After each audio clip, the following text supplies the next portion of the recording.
All right. So welcome again. Welcome you all to our October community conversations. My name is Nicole Rochester. I am a pediatrician by training, a professional health advocate, the CEO of Your GPS Doc, and a proud board member of Health Advocate X, and your moderator for today. And today we're going to be talking about measles 2025, but not just measles, but lessons about vaccine advocacy. As you all know, we have had a measles outbreak in 2025, which is something that as a pediatrician, I never thought I would be saying, both here in the US and in Canada. And that is the result of decades of shifts in views about both the value and the safety of vaccines. So we're going to talk about the factors that have led up to these shifts. And we're going to talk about how, as advocates, as healthcare professionals, we can be most useful when engaging in conversations with individuals who have misinformation, disinformation, skepticism, concern about vaccines. The learning objectives are to identify the five main reasons behind vaccine skepticism, to differentiate when motivational interviewing techniques are helpful in discussions about vaccines and when simple answers are enough, and to determine the best alternative to explaining why misinformation is wrong, since this technique does not work. And our expert is going to help us understand why just saying it's wrong is not good enough. So, with that, I want to introduce Dr. Molly O'Shea. She is a practicing pediatrician and independent practice owner in Southeast Michigan. She teaches residents and medical students in the office regularly as an adjunct faculty, and she's been caring for patients for over 30 years. Dr. O'Shea has witnessed in real time the shifts in vaccine uptake over the last few decades. So, welcome, Dr. O'Shea. Looking forward to having this conversation. Thank you. I'm excited to be here. I am as well. So, you all, hopefully, tech will be on my side. We're going to start just with a less than 1 minute video that Dr. O'Shea shared with me that I think is a great introduction to this topic today. So, with that, please tell me. I can't see you anymore. So, oh, and I still can. Can you all see this? Can you see the video? Yeah, Okay. we can see it. Hopefully we'll hear it too. Yes, I think I did it right. So hopefully you'll hear it as well. The country's deadly measles outbreak is getting worse, spreading at an alarming rate in Texas. 59 new cases have been reported there since Tuesday, leaving 14 people hospitalized. We just don't know how bad it's going to get. Megan Messick is the co-owner of Tiny Tots U Learning Academy in Lubbock.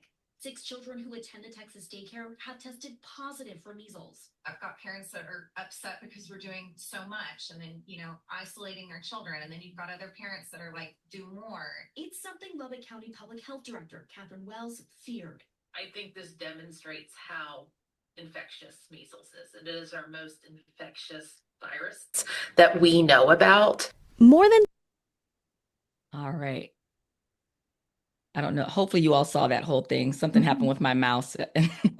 Okay. So with that, again, I want to introduce Dr. O'Shea. So do you want me to refer to you as Dr. O'Shea or Molly It or doesn't Dr. matter. Molly? We're all friends here. Molly's fine. Okay. All right. Well, I will refer to you as Molly, but with us remembering that she is Dr. O'Shea. So Molly, when you and I had a chance to kind of do a prep call in advance of today, we swapped stories about taking care of patients back in the 1900s. And we talked about how in the early part of our respective careers, each of us cared for patients who were very, very ill from diseases that are now preventable because of vaccines.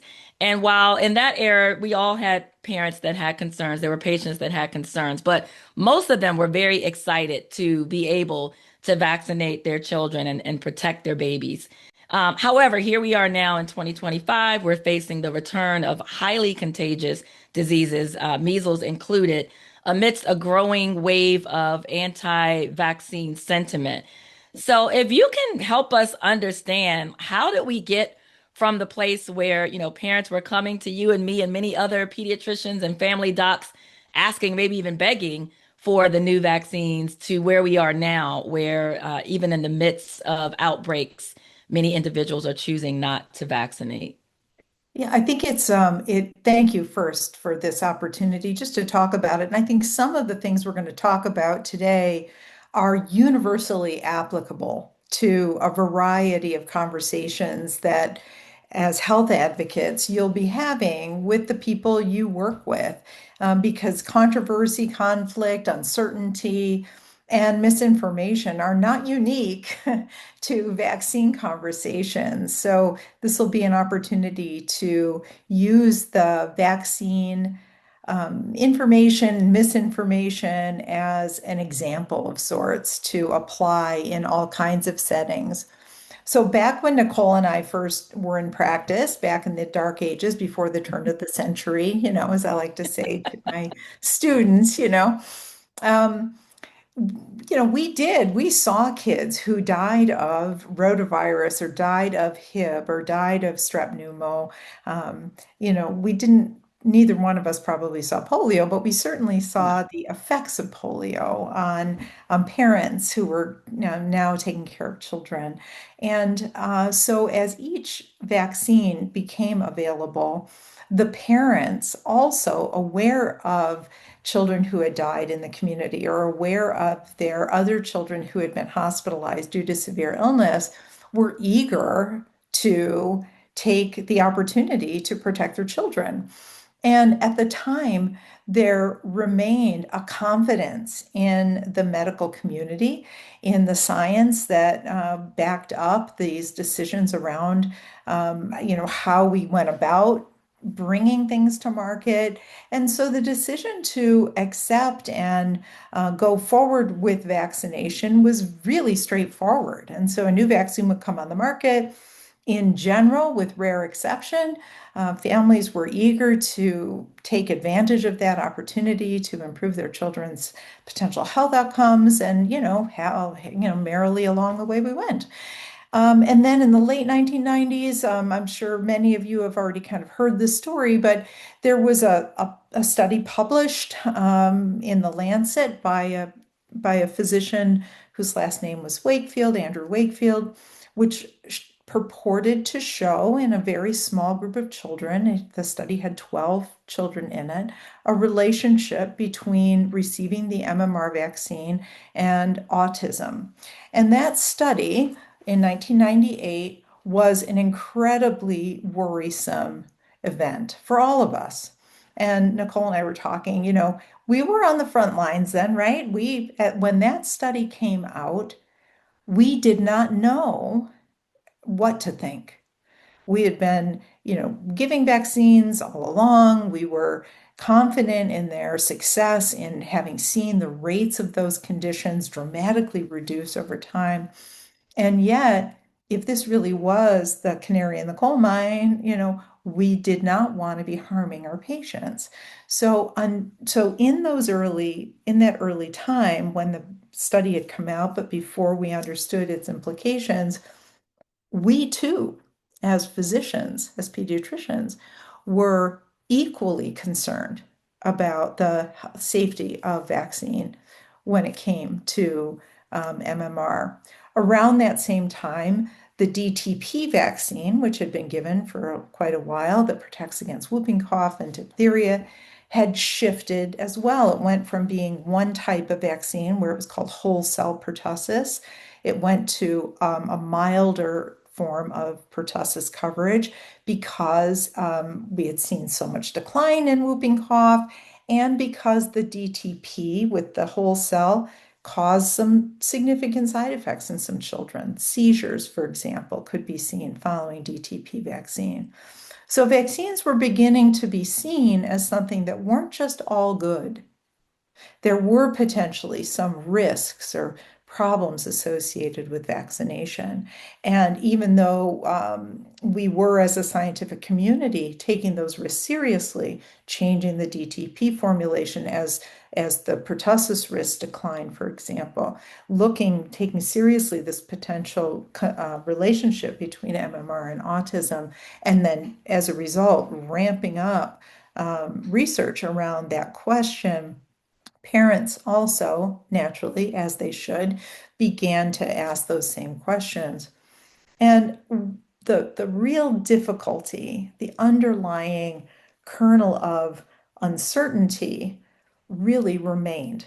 So even though the MMR vaccine and autism relationship was later not found to be true, it was debunked entirely in its whole completeness. Not only was that study debunked and the data was found to have been fabricated, but in addition to that, multiple other studies were done to prove a negative, which is super hard to do, in real life. Like, ugh. So prove the negative.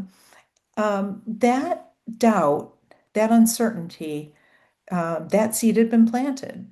And then it was fertilized and watered, and the sunlight of everything from, celebrity activists to the growing presence of non-traditional media sources in the, 20 teens, the early advent of social media in its form that we see today, and starting around 2008 to 2010, really allowed for information sharing that was not necessarily based on any kind of expertise, but based on experiential storytelling, which is very powerful and convincing.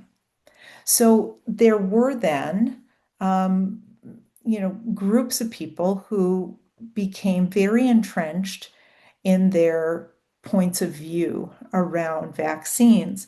And at the same time, there was this huge decline in visible disease. So those same people who at the beginning were like, please, I'll take whatever you got because I've seen all these kids who are, really having trouble here. We don't see any of the visible disease anymore. So the risk seems much heavier because we don't see the diseases anymore. And so that really kind of snowballed. What we knew then in 2017 to 2019, there was an uptick again in measles in the US, for example, and we saw a big increase in vaccination rates. So there was still some willingness um, to listen, to have conversation, to think again about the value of vaccination, and that was seen during that 2019 outbreak just before the pandemic.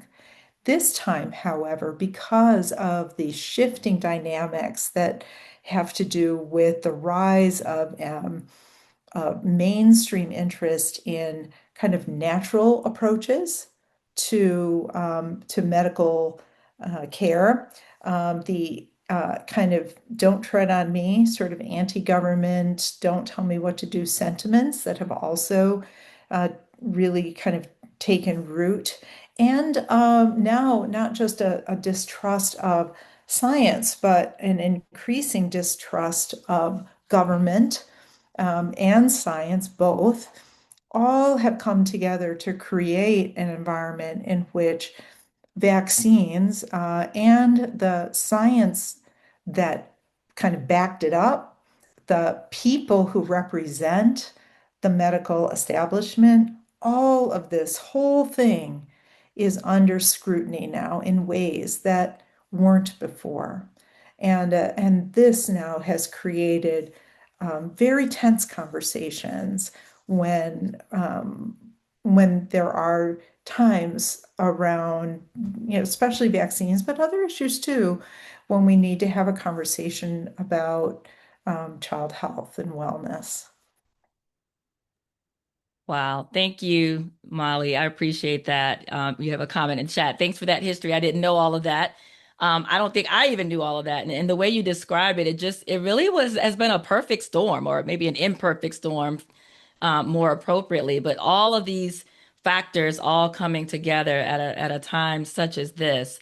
I neglected to mention at the beginning, you all, that you are feel free. In fact, we welcome your questions, so feel free to put your questions in the chat. We will have designated time for Q&A at the end, but you don't have to wait until the end. If Molly said something that's really intriguing and you want to hop in, please just put that in the chat, and I will acknowledge you when I'm able to do so. So, with that history and understanding how we got here, I guess the next logical question is, what do we do about it? And I think certainly with technology and with so many of the constraints in and outside of healthcare, I have found that everything has really become kind of this cookie cutter approach. Things are templated, even in medicine and in healthcare. I'm sure I'm not the only one on this call that's always like when I call customer service, I'm just like zero or like representative, representative. Like I don't want to go through all of your silly prompts. Just get me to a person so that I can talk and have a conversation. But we know, Molly, that even when we have these one-on-one conversations, sometimes there may be a tendency to apply some type of like algorithm or script. But you're here to tell us that that is actually not effective and it's certainly not the best way to approach this. And one of the things that you taught me is that there are, in fact, five vaccine hesitant mindsets. So I'd love for you to share more with us about what are those five distinct vaccine hesitant mindsets, and then we can talk a little bit more about maybe how we should nuance our conversations around each of those. Yeah, I would love to. And I think that these mindsets really are not only around vaccine hesitancy, they're really about medical care in general. So when faced with a choice or a decision to be made, and there is conflict, meaning that the person who needs to make the decision has uncertainty about it. So whether that's a hip replacement, whether that's to take a certain prescription medication for a chronic condition, or whether it's to have their child receive a vaccine, and there is uncertainty about whether or not they are on board with it, there are these five mindsets that come into play, and and there may be more than one going on at any given time. And for different types of scenarios, different mindsets may play a role. So it could be that a person's primary mindset is one, but when it came to a different decision, a different one was the what reared its head. So let's go over them. Okay. So some people are really of that mindset of, look, don't tell me what to do. This is my personal choice. And that feeling of being conscribed to do something is very uncomfortable for them. They feel like they're being backed into a corner, that they're being forced to do something. So that's mindset number one. Mindset number two are people who feel um, that they're very risk averse. They feel like any risk feels like it could be too much risk. And so measuring risk versus benefit is challenging at times for them. And this mindset type tends to overemphasize potential side effects of medication or risks that they've read about regarding, in the case of vaccination risks, and undervalue or undercount the benefit. Okay, so they really focus on risk of potential problems associated with their decision to accept a medical treatment. The third mindset is, I call it the naturalist or the wellness extreme, the person who is very concerned about what goes into their body and will only want to accept the most natural strategy or approach that's in keeping with their values, and will really then again focus on the quote unnatural things in it, whether it's a metal or and we'll talk about how to talk with people like that. Then there's the mindset of people who have now developed a distrust of mainstream science or medicine and are really concerned that either you've drunk the Kool-Aid as a medical provider and health advocate, well, you're just part of that system, you're just parroting what people tell you to say, that stuff has been hidden, it's been, kept away from the mainstream. Um, from regular folks, the mainstream people have silenced that information, and there's now this sense that there is a conspiracy of sorts to keep valid information away. And so there's a general distrust of mainstream science and medical approaches. So that's the fourth. And then there are people who will begin to ask questions, but actually are open and are not questioning but open. They don't necessarily have a strong opinion one way or the other, and they are still open to the possibility of making a decision that would be in keeping with the traditional medical approaches that we normally would be recommending.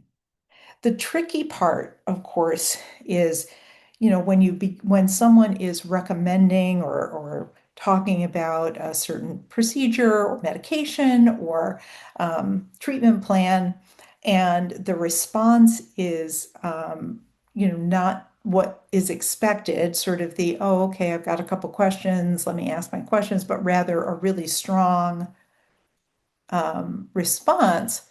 The immediate expectation in today's climate of conversation is to assume that the person is a polarized personality. That if they are asking questions in any way that are, more than just, oh, well, okay, well, how long is the recovery? Or, are they going to have a fever after? Simple things.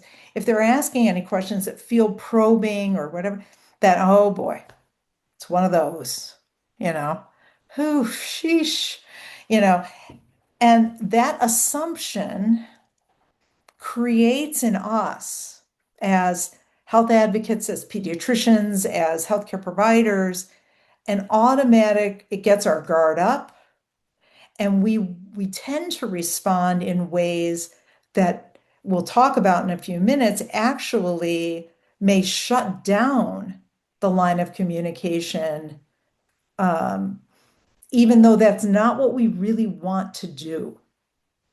So I think it's very important to be very aware of our own internal, we have to do a gut check when people immediately begin their response and make an assumption of, goodness, so to speak, right? An assumption of this is someone who is nervous, afraid, uncertain.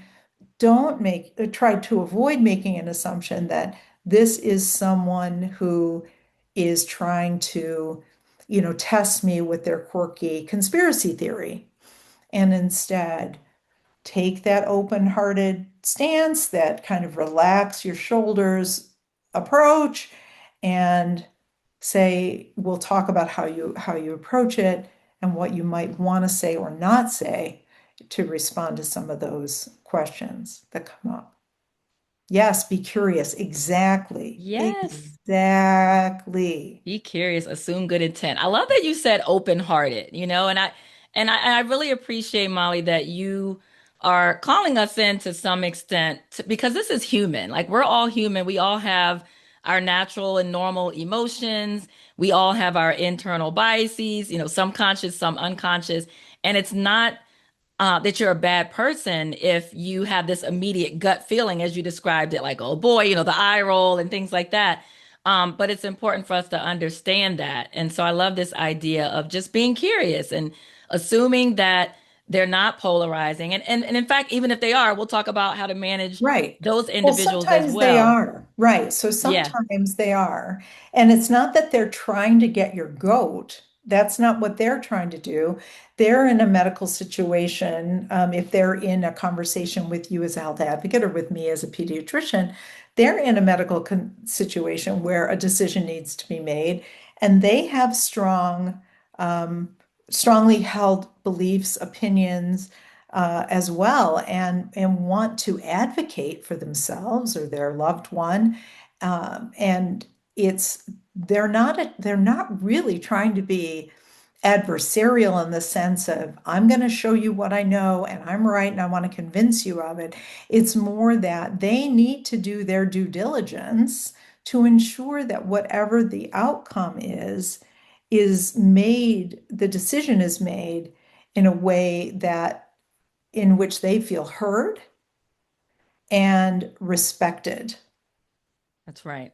and understand. And I know you guys are naturally inclined that way. When I give this talk to physicians, it's not, it depends on the specialty, but sometimes that's natural, sometimes not so much. But, it's important to remember that they're not here to, question your credentials or your learning or your research. It's really that they want to make the best decision for themselves or on behalf of their loved one. Absolutely. Thanks for pointing that out. Well, it's lunchtime for some of you possibly, or approaching lunchtime, and who doesn't love a good sandwich? So, we're going to talk about this concept of the information sandwich. It's a framework for addressing vaccine hesitancy. So, Molly, if you can tell us what are the three parts of the information sandwich, and then I'm going to just give you a couple of the personas that you just described, and maybe you can walk us through the information sandwich for a few of Sure. those personas or mindsets. So when someone is approaching with they've said something and you're like, oh boy, okay, we're going to have to dig around in here. It's very important to the first part, we all love our carbs, right? So that first top, the bread on the top is connect. You need to make a connection with that person. And then the meat in the middle, the part that really is where the rubber meets the road is it's important in that middle part of the sandwich to reframe their information. Now, I did not say dispel the myth. I did not say that. I did not say correct their misinformation. No, did not say that. Um, I did not say, um, you know, I did not say, tell them science knows best. No, didn't say any of that. I said reframe, reframe. And that is with information. So you will give some information. So you'll reframe with information. And then the bottom, the other piece of bread, so you've connected one piece of bread, the other part of the sandwich is you then want to close with a common goal, something inarguably is a goal that you can both agree on. That is not like arguable, not arguable. So maybe we'll go through some of these like as Yeah, yeah, an example. let's see. Let's start with the Okay. personal choice. That person is like, don't tell me what to do. Okay. So so maybe uh, so recently, so I have a daughter who is going to be having a baby. This is true. She's due a week from Wednesday. So I know, yay, we're super excited. She's to be our first grandchild, very exciting. Yay. And she told all of us in the grandparent group that we all need to get flu vaccine, make sure we're up to date on our Tdap, that sort of thing. Very, what I consider to be delightful guidance. Okay. Um, not everyone might feel that way. Okay. Now, turns out, her grandparent crew was like, no problem. Here's my arm, But so let's say, you got this information and you were, um, and so the grandparent comes to you, health advocate person, and you might, and they're bothered by this, right? And say, I don't like this. She's told me what to do and like said I may not be able to see the baby if I don't do this. You might say something like, first asking kind of an open-ended question because, what is it about it that really bothers you about getting it? And then they'll say, well, I just don't like being told what to do. Because I think getting that first question out, what about it upsets you, gets to what is the underlying um, persona, right? Because if she came to you and said, if you came and said, well, what is it about that bothers you? You might get a very different answer. So we'll go through these so you can hear what different kinds of answers there might be. So let's say the grandma says, oh, well, you know what? It's, who is she to tell me what to do? You know?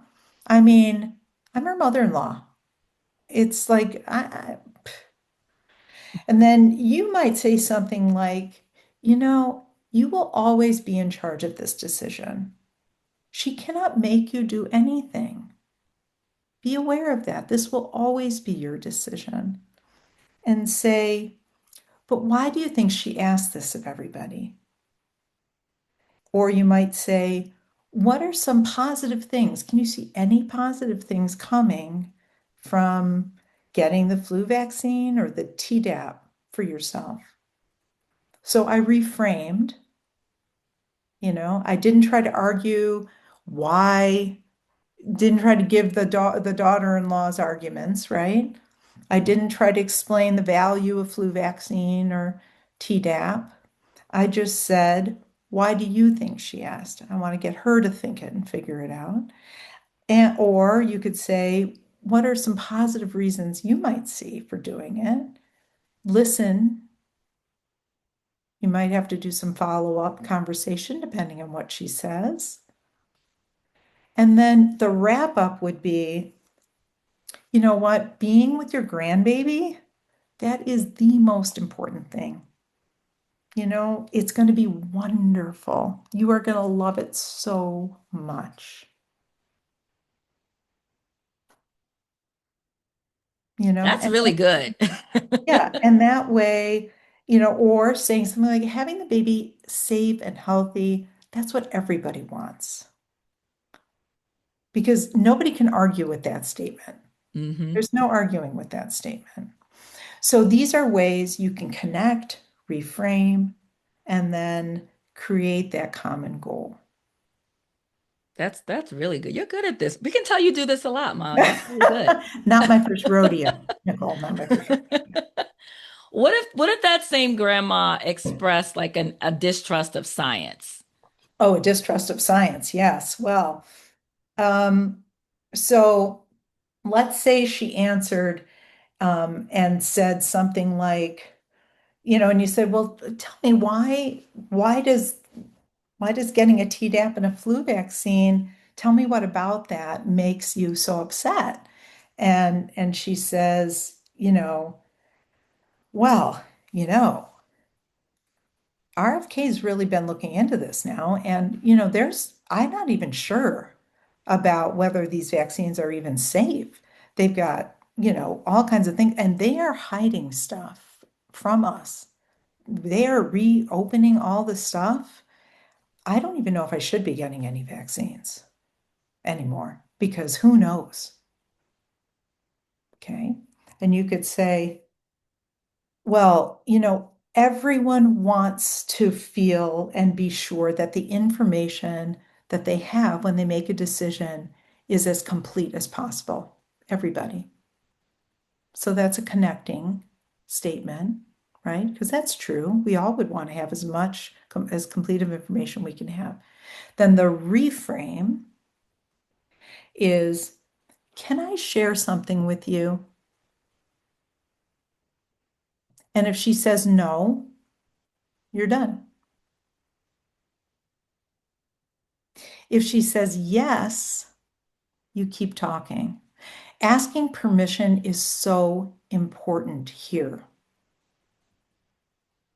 because in asking permission, she is opening her mindset to hearing something different. If you just barge in with your whatever you're going to say next without asking permission, she'll feel attacked or she'll feel lectured, both of which, either of which, will be closed mind experiences for her. So asking permission creates an opportunity for her to have the door cracked open just enough to hear a little bit of what you're going to say. So you'll say, can I share something with, because you've now done the connection statement. Everybody wants as much information as they can have before they make a decision. Can I share something with you that I've learned? Assume she says yes, you have a relationship, and then you might say, it is so hard right now because of all the information from all of these sources.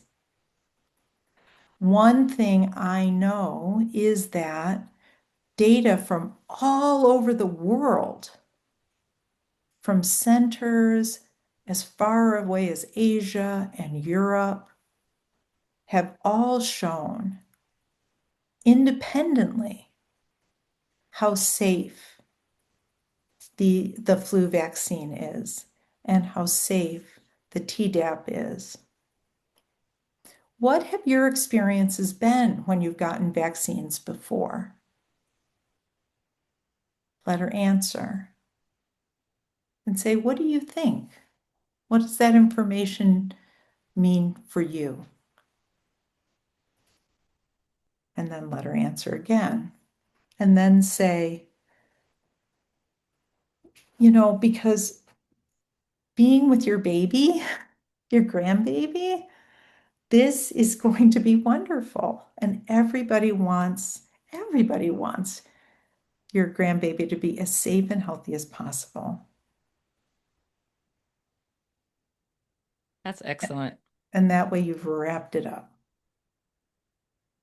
I love that you mentioned permission. I mean, I think as advocates, of course, we are all about preserving, restoring the autonomy of our clients. Often they've lost that autonomy in healthcare settings where, healthcare providers are often kind of prescriptively telling them what to do.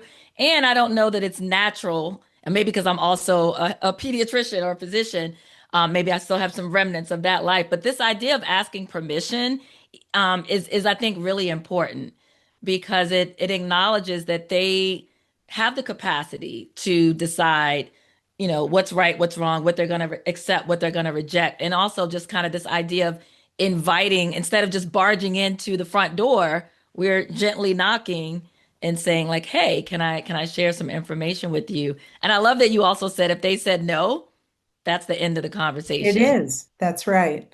And then at the end, I think it's very important to ask that, what are your thoughts? Hmm. After you've given them some information, to follow up with, and what are your thoughts now? Or what do you think of that?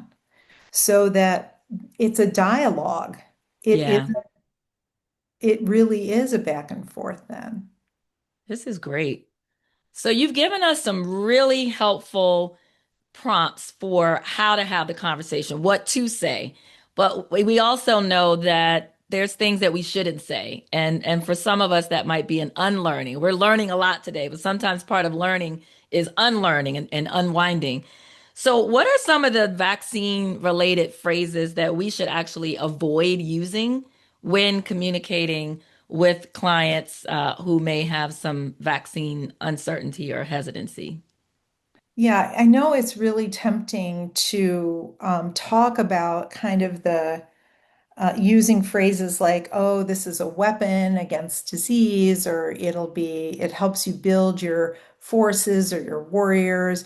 That terminology, so let me back up and explain, how do I know this is even stuff you shouldn't say, right?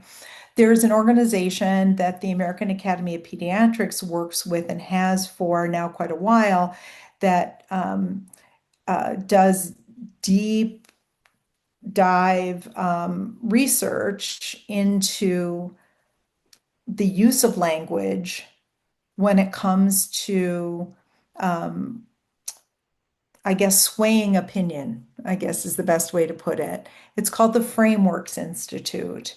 And I gave Nicole their information, and I think hopefully at the end it's in my references, you know. I think it would be great you can just Google them, Frameworks Institute.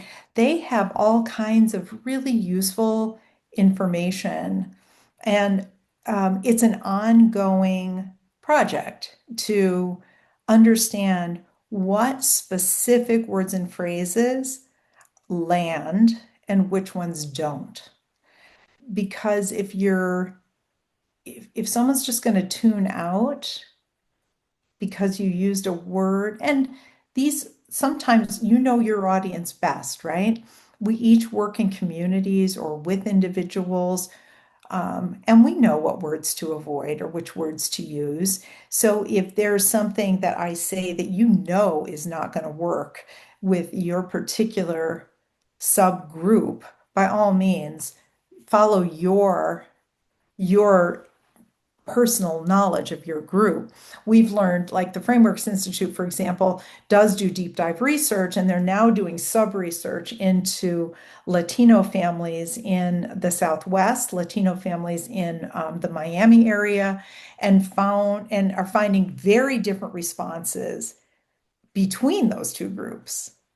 So we can't even necessarily say, oh, well, if you're working with Latino families, use this phrasing because it's wildly different in these two groups. So anyway, there are things though to avoid, and these are universal to avoid. Okay. So avoid things like if you are talking about vaccine, using phrases like, you know, this is your weapon against disease. Instead, you might want to say something like, you know, vaccines help teach our immune system how to resist illness. That seems to land better. It feels more, I don't know, people like it better. Do not use words like misinformation, disinformation, extreme ideas, or fringe ideas. That puts someone on the defensive right away. Because what they have learned or taken in, they don't think it's misinformation or disinformation. That's why when I used my example, I said, you know, there's a lot of information out there coming from a lot of different places. I did not say, I might have said confusing, or I might have said, you know, information that counterbalances or whatever I said, but I did not say misinformation or disinformation to the person I was supposedly talking with, because that makes them feel like you are dismissing them, that you've already assumed that the information that they've heard is wrong. And it says to them, I don't respect what you're saying. So you really need to be careful in that kind of phrasing. And instead, you might want to say, you know what, there are some claims that sound really reliable that we've learned just aren't based on research information. Or you might say, you know, there's some information out there that has like, it's like point counterpoint. And so it's hard to figure out which side has more points, you know, or say confusing, or, you know, but you want to just make it clear that it's hard. It's hard to figure it all out. Um, and when talking about the decision around vaccination in particular, you should presume you should presume us that parents are going to choose to vaccinate and that adults are going to choose to vaccinate, because if you look at the data overall, that's what the majority of people do. 80 5% or more of parents fully vaccinate their children. So if you begin a discussion with a hesitancy yourself, or talk about the decision to vaccinate as if it's a difficult one, you put into that decision for the parents an assumption that they should be wrestling with the decision, even if they're not.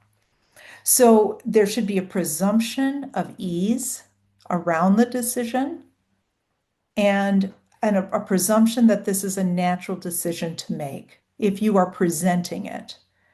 So when I talk to physicians, it shouldn't be, well, if Johnny's 6 months old today, and I know it's hard to, think about all these vaccines, given all the information, but he's due for blah, blah, blah. No. Say Johnny's 6 months old today, and today we're going to be getting his vaccines ready. This is what he's, going to be receiving today.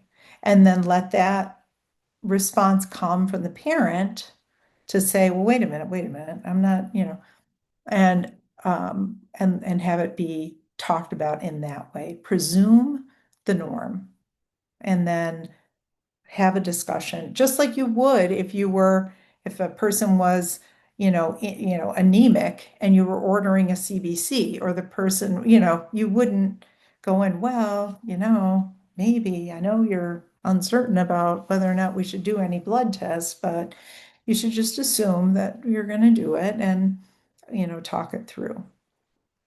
Um, Instead of using words like herd immunity, we prefer to use words like community-wide safety and health. Instead of natural immunity, which sounds like we would want to use it for all of our natural Yeah. people, but we don't, apparently, because it can create some confusion. We prefer to say, instead of saying natural immunity, we just talk about our immune system, just using those words. And then we don't want to say safe and effective anymore. Vaccines are safe and effective. We may just say vaccine. I did use the word safe in my discussion around when I talked about other things, and you can still use it sometimes, but basically you do want to just say that vaccines have definitely strengthened our immune system. They teach it to recognize and resist disease. And then what's the other one? Pediatricians agree, or doctors agree, rather than science or data or research. Hmm. So that it's more like in your medical home as opposed to the establishment. And instead of saying anti-vaxxers, say that people who've really heard and absorbed a lot of information that is misleading about vaccines. So those are some things to avoid. That's fascinating. The safe and effective part is getting me, just like you said. I don't Mhm. I'm confused as to why we shouldn't say that, but maybe it's because It's there just not are, landing anymore. It's like one of those things, yeah. it's just been overused. It's not landing anymore. And that's why this research is important. And thank you for telling us about the Frameworks Institute. I put the Mhm. link in the show notes. I'm a podcast host and I listen to way Yes. too many podcasts. I put the link in the chat for those of you who want to learn more about the Frameworks Institute. And I really appreciated earlier when you talked about this idea of a particular cultural or ethnic group from one part of our country has different ideas in another part of our country, because that just, reinforces what we should already know, which is that every cultural group is no one is a monolith. And so we should not assume that even if a group of individuals share a particular heritage or a particular culture, that means that they all think or believe or act the same way. So thank you for sharing that. Well, Well, what I we want to, found too, I want to say one more thing. What we yes, found please. too in this iteration of kind of backlash, I'll call it, that's not quite the right word, but um, is that men have taken a much larger role in medical decision making than they have in the past. Hmm. So in the past, women, moms and women had been the dominant um, decision makers or drivers of medical information and questioning up until this phase. And we call it the Joe Rogan effect, but there is this shift to men being a major player in this discussion now. Well, and discussion's the wrong word because men are much less interested in our world, at least in the pediatric community, in having a discussion. They really they just say no. And when we try to engage and say, can you tell me more about how what factors are influencing your decision, or, what is it about vaccines that gives you pause? I don't know. We're just not doing them. Hmm. Yeah, That's very interesting, and that's it is. also good for us to know. I've always been told and have experienced that women are largely the decision makers for Yes. families. And even when it comes to marketing, the Mhm. marketing in healthcare has always been geared towards women. So this is hot off the presses. Great information. Yeah. Well, we want to open it up to you all. There've been some chats, some comments in the chat, but I want to make sure you all have an opportunity to ask questions or share, maybe as advocates, or I don't know if we have any patients and families joining us or healthcare providers, but we'd love to hear about your personal experiences with vaccines and vaccine advocacy. And certainly, if you have any questions for Molly, for Dr. O'Shea, we would love for you to lift those up now. So you can either put them in the chat and I'll read it, or feel free to come off mute. Or if you have some other situation that presents difficulty in having a conversation, doesn't always have to be vaccines. We're more than happy to talk that through as well. John, I see you came off mute. All right. Hello. Yeah, thank you. Very informative. I really liked the information at the end about 85% of families do finally fully vaccinate. That's good baseline to know. I'm coming at it from being a former physician. Now I'm a health advocate and a community health worker. And I think what I've learned is the urgency isn't so much time. I think I've learned, especially as a community health worker, the urgency is to keep the discussion going, Mhm. keep the communication happening. Maybe when I see you back again next month, Yes. we can further this discussion. Mhm. Think about, please, we'll both think about what we talked about today, and we'll next time. Yeah, and I think that's really a great point, John. And that's kind of that piece that goes into that motivational interviewing, right? Where you understand where is that person today? Where are their barriers to change or to decision making? And what are they interested in considering, whether it's around change or life change, or whether it's around making a decision, and then seeing how to move that needle one Mhm. way or the other. And definitely it is that longitudinal relationship affords opportunities to continue to, you know, slowly, it's like Chinese water torture, right? Slowly erode that hard shell and get at what the real barrier is if they're reluctant to share. So thank you. Thank you. Mhm. Thank you, John. Any other questions or comments from Molly? And like she said, it doesn't have to be just about vaccines, because I think you all can appreciate how this model of communication is applicable to really all healthcare decisions.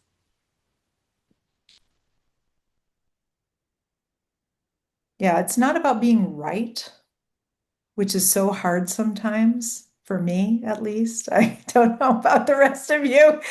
It's about finding that connection and helping the family see that they don't have to be right either in order to move forward in a way that is right. from a health decision standpoint. Hmm. Very important. I just want to make sure to call out Molly. There's some really nice comments in the chat. Maureen had to leave, but she said this was excellent and thank you. And Annie said she'll definitely be thinking of your model and approach in a range of communications well beyond the topic of vaccination. Thanks you as well. A bit over, so I want to be respectful of everyone's time. Molly, thank you again for being here. We've all learned a lot. And so thank you so much. And thank you all for being here. Thank you for your attention, for your questions, for your engagement. This recording will be up on the Health Advocate X website shortly. Not today, probably, but shortly. So please, if this was helpful, share with your colleagues, with your advocate friends. And until the next community conversations, you all take care. Have a great day. Thanks, Thanks again. everybody. Thank you so much. Oh, Thank yeah. you. Thank Thank you. you, Yeah. Nicole. It's wonderful to see you facilitating. Thank you. Thank you so much. My pleasure. Thanks, everybody.